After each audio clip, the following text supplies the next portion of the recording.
सीताराम सीताराम सीताराम सीताराम सीताराम। तो कहानी है बुद्धिमान बंजारा। एक बंजारा था, वह बैलों पर मेट यानी मुल्तानी मिट्टी लाद कर दिल्ली की तरफ आ रहा था। रास्ते में कई गांवों से गुजरते समय उसकी बहुत सी मेट बिक गई।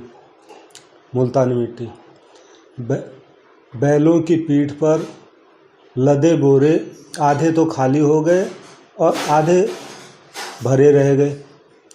अब वो बैलों की पीठ पर कैसे टिके, क्योंकि भार एक तरफ हो गया। नौकरों ने पूछा कि क्या करें। बंजारा बोला, अरे सोचते क्या हो, बोरों के एक तरफ रेत बालू भर दो। यह राजस्थान की ज़मीन है, यहाँ रेत बहुत है।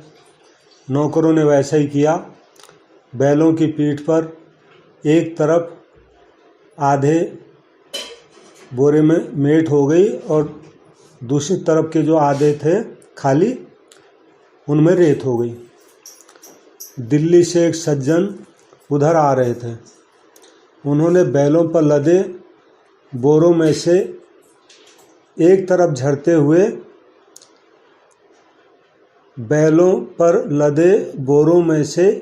झरते हुए देखी तो बोले कि बोरों में एक तरफ रेत क्यों भरी है।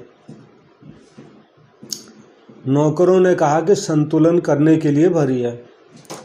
वे सज्जन बोले, अरे यह तो तुम क्या मूर्खता करते हो, तुम्हारा मालिक और तुम एक से ही हो।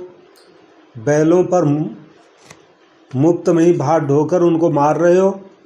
मेट के आधे आधे दो बोरों को एक ही जगह बांध दो तो कम से कम आधे बैल तो बिना भार के खुले चलेंगे। नौकरों ने कहा कि आपकी बात तो ठीक जचती है, पर हम वही करेंगे जो हमारा मालिक कहेगा।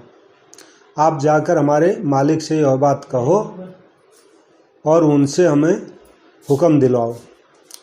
वह मालिक यानी बंजारे से मिला और उससे बात कही। बंजारे ने पूछा कि आप कहाँ के हैं और कहाँ जा रहे हैं। उसने कहा कि मैं भिवानी का रहने वाला हूँ, रुपए कमाने के लिए दिल्ली गया था, वहाँ कुछ दिन रहा, फिर मैं बीमार हो गया। जो थोड़े रुपए कमाए थे वे खर्च हो गए, व्यापार में घाटा लग गया, पास में कुछ रहा नहीं, तो विचार किया कि अब घर चलना चाहिए। तो उसकी बात सुनकर बंजारा नौकरों से बोले इसकी बात मत मानो, अपने जैसे चलते हैं वैसे चलो। इसकी बुद्धि तो अच्छी दिखती है, पर उस बुद्धि का जो नतीजा है वो ठीक जो है दिखता नहीं है। अगर ठीक निकलता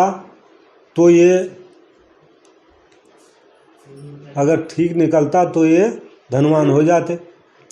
हमारी बुद्धि भले ठीक न दिखे, पर उसका नतीजा तो ठीक होता है। मैंने कभी अपने काम में आज तक घाटा नहीं खाया।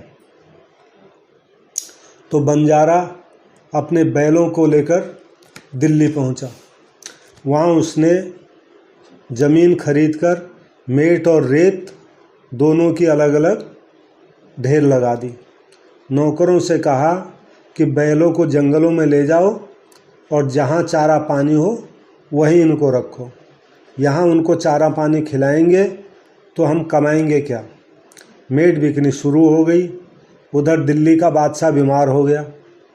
वैद्य ने सलाह दी कि अगर बादशाह राजस्थान के घोरे यानी रेत के टीले, तो बादशाह अगर राजस्थान के घोर के टीले पर रहे तो उनका शरीर ठीक हो सकता है।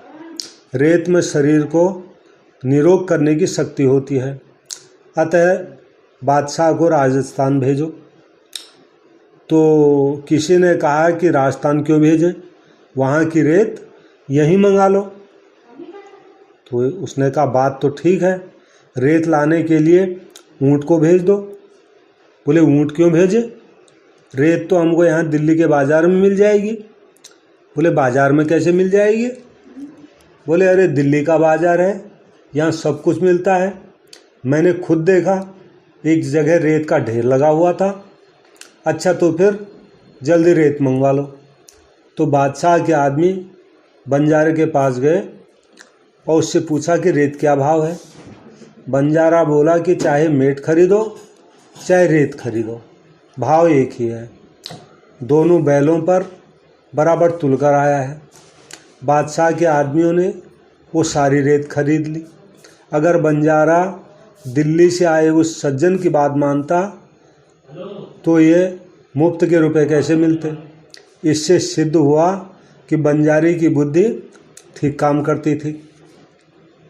राम, इस कहानी से यह शिक्षा लेनी चाहिए कि जिन्होंने अपनी वास्तविक उन्नति कर ली है, जिनका विवेक विकसित हो चुका है, जिनको तत्व का अनुभव हो चुका है, जिन्होंने अपने दुख, संताप, अशांति आदि को मिटा दिया है, ऐसे संत महात्माओं की बात मान लेनी चाहिए, क्योंकि उनकी बुद्धि का नतीजा अच्छा हुआ है। जैसे किसी ने व्यापार